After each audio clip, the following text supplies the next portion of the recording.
In this video, I'll show you how to get classic faces in Roblox. Let's get started. First, open the Roblox app and go to your avatar section. Now, at the top, select Customize. Next, open the body options and then tap on Head.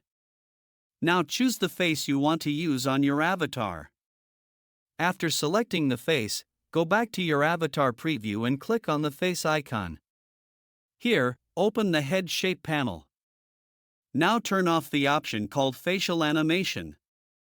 Once you disable this setting, your avatar will use the classic face version instead of the animated one.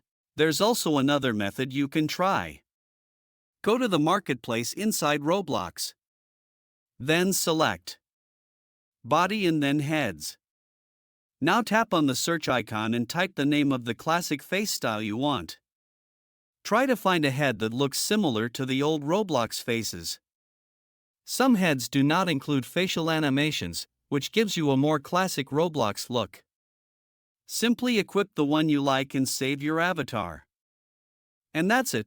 That's how to get classic faces in Roblox. If you find this guide useful, then please consider subscribing and liking the video.